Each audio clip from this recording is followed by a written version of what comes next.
que é tão duro lidar com o processo? É porque Deus fala do propósito, mas não fala do processo. Falou para José sobre o sol, falou para José sobre a lua, falou para José sobre as estrelas, mas não falou para José sobre a cisterna, não falou para José sobre a mulher do Potifar, não falou para José sobre perder a capa. Porque se Deus falar para você sobre os processos de amanhã, você vai querer pular fora hoje.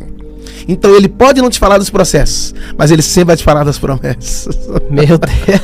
Entende? Então o processo é o meio que Deus utiliza para você suportar o peso do propósito. Por exemplo, quando o professor está na sala de aula, ele não fala? Sim. Quando é dia de matéria, ele não explica? Sim. Ele verbaliza. Mas você percebeu que em dia de prova... Ele fica em silêncio. Você tá aí?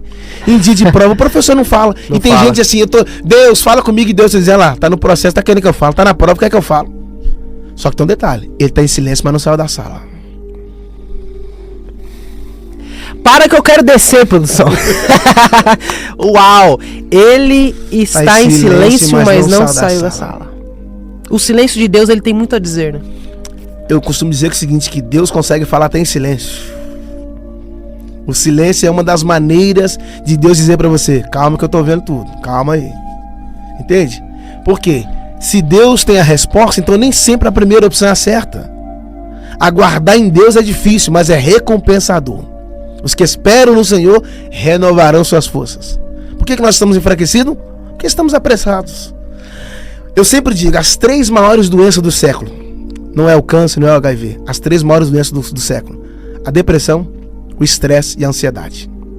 A depressão é uma pressão do passado, o estresse é uma pressão do presente e a ansiedade é uma pressão do futuro. Ninguém fica depressivo pelo que vai acontecer, pelo que vai acontecer amanhã. As pessoas ficam depressivas pelo que ocorreu. Alguém falou alguma coisa, um abuso, alguém bateu, é estressado. Já viu alguém estressado por ontem?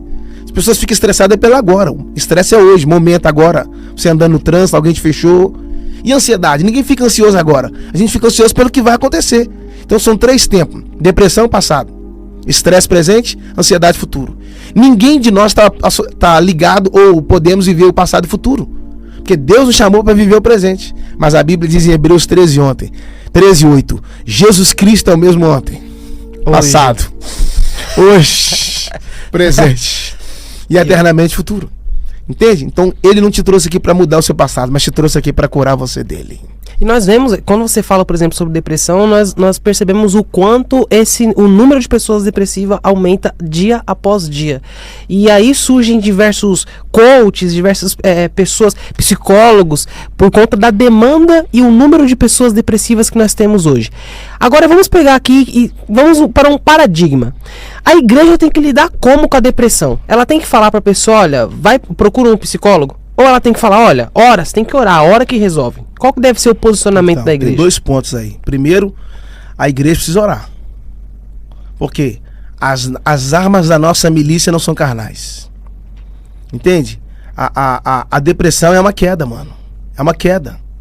Depressão não é quando o seu ânimo sobe. Não é quando a sua autoestima sobe. Pelo contrário, é quando ela desce. Caiu.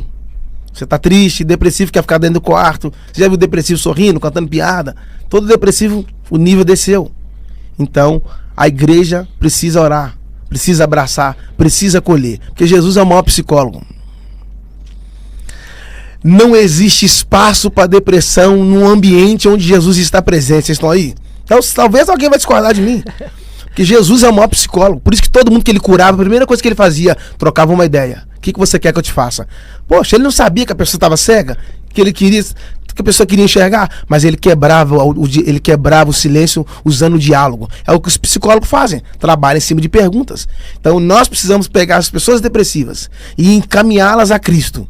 Ele é o maior libertador de todos. Até porque ele não te achou livre para te fazer preso, mas te encontrou preso para te fazer livre. Mas existe também o campo na qual as pessoas preparadas, que estudaram, porque hoje existe coisas que também não é 100% espiritual.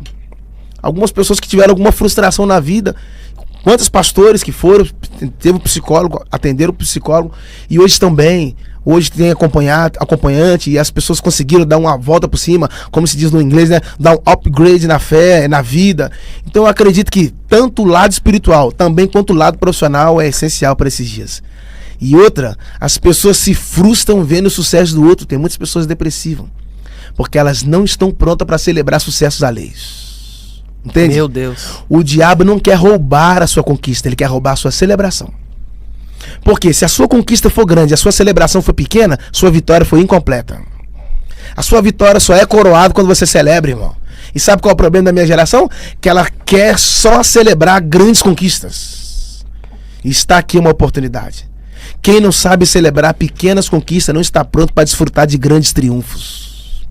É a lei do checkpoint. É isso aí. Tem que aprender a celebrar pequenas vitórias. Amanheci, tô vivo. Oh my God. Vocês estão aí? Vocês estão aí? Vocês estão pegando? Oh my God. Vocês estão pegando? Isso aqui é como uma mentoria. É uma série de chaves, de códigos e é Deus falando.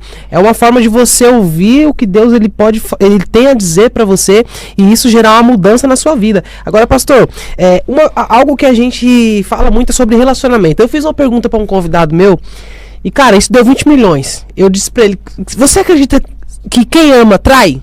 E eu quero repetir essa pergunta aqui hoje pela primeira vez, depois de muito tempo, eu quero repetir essa pergunta. Na sua visão, a pessoa que ama, ela pode trair? A pessoa que ama, ela não deve trair, mas pode acontecer dela trair.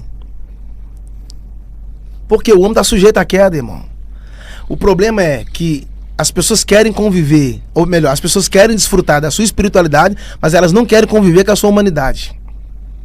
Você pode ser um cara que ama mesmo assim cair, falhar. Porque aquele que está de pé, cuide-se. Para que não caia. Entende? Todo mundo não ama Jesus, mas às vezes a gente peca. Pecar é uma traição, cara. Que é você indo ao lado oposto daquilo que Deus foi chamado para ir. Entende? Então, tipo assim, o certo, o original, não é só amar, como também ser fiel. Porque o amor e a fidelidade estão juntos. No dia que você é casado, não? Sou casado. No dia que você foi lá cumprir os votos, uma das coisas que eles pediram foi isso: amor e fidelidade. Por isso que o amor não é uma palavra, o amor é uma pessoa. Meu Deus. Jesus. O amor tudo suporta, tudo crê, tudo padece. Não, eu tô aqui. Eu tô aqui. O amor não tem ciúmes, o amor não tem inveja, o amor é fiel, mano. Por isso que Jesus foi fiel a nós. Fidelidade. As pessoas falam assim: poxa, eu queria levantar uma igreja, mas não tem muita gente. Eu preciso de empresários. Uma igreja não depende de empresários. A igreja depende de fiéis, de homens fiéis. Precisa de homens fiéis. Porque uma igreja não se mantém de pé pela riqueza dos ricos. Uma igreja se mantém de pé pela fidelidade dos pobres. Você pode morar ou em Alphavila ou em Alfavela. Você só precisa ser fiel. Ser fiel no pouco, sobre muito te colocarei. Na velha aliança, Deus estava procurando os fiéis na terra. Não é os crentes, é os fiéis. Meu Deus. Fidelidade é o padrão de Deus, mano. Um dos maiores sinais que você ama a Deus é fidelidade. Nem é amor. Você pode gritar que ama e trair depois, é fidelidade. A fidelidade revela o nível de amor. Acho que dá pra fazer um corte e colocar os dois juntos agora. A fidelidade é o nível de amor. Uma das provas que você ama não é falar que ama, não é abraçar, não é tatuar o nome da pessoa, mas é ser fiel.